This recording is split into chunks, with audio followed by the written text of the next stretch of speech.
ইলেকশনের আগে তারেক জিয়ার চামচারা বলেছিল ধানের শীষে ভোট দিলে জান্নাত পাওয়া যাবে। আমরা মুসলমান 90% লোক আমরা মুসলমান আমরা বিশ্বাস করি আমাদের একটা পরকাল আছে। আমরা নামাজ রোজা হজ যাকাত যদি করি, আমরা যদি ইবাদত সঠিকভাবে করতে পারি, তাহলে আমরা পরকালে জান্নাত পাবো। আমরা ধানের শীষে ভোট দিলে আমরা জান্নাত পাবো। আমরা ধানের শীষে ভোট দিলে আমরা জান্নাত পাবো। আর ওই ধানের শীষে আজকে ভোট দিয়ে দুনিয়ার বুকে আমরা জাহান্নাম পয়দা করছি। ও শালা চোর, এক সময় কারেন্ট দিছে, খাম্বা খাইয়া ফেলছে, এখন দেশ পুরোটা খাইব। যদি পাইতাম এই অক্টেন তারেক রহমানকে খাওয়াইতাম, শালা খুব দাম বাড়াস থাকে। এটা তোর বাপে আর তোর অন্য কেউ আয় দিব না। দল ফালাইতে যায় কৃষক কার্ড, ফ্যামিলি কার্ড, এই কার্ড সেই কার্ড।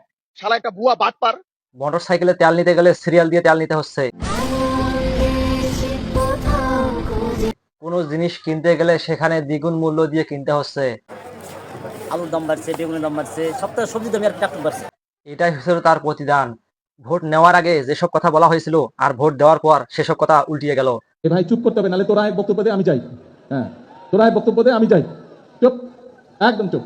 হ্যাঁ, ভোট নেওয়ার আগে যে কথাগুলো বলেছিল সে কথাগুলো আপনারা মনোযোগ সহকারে শুনেন। কার কথা বলতো? আপনার স্বামী যার পায়ের নিচে আপনার বেশ, সেই পুরুষ মানুষগুলো এখানে উপস্থিত আছে, তাদেরকে বলবো বাড়ি বাড়ি গিয়ে মা বোন চাচি খালাতে বলে দেবেন ভোট ধানের শীষে দিতে হবে। যদি ধানের শীষে ভোট না দেন, এই মহিলাদেরকে বলছি আপনারা জান্নাত পাবেন না। ফ্যামিলি কার্ড দেওয়ার কথা বলে আমাদেরকে লোভে ফেলে দিয়েছিল, সেই লোভে ফেলে দিয়ে আজকে আমাদের এই পরিণাম হয়েছে।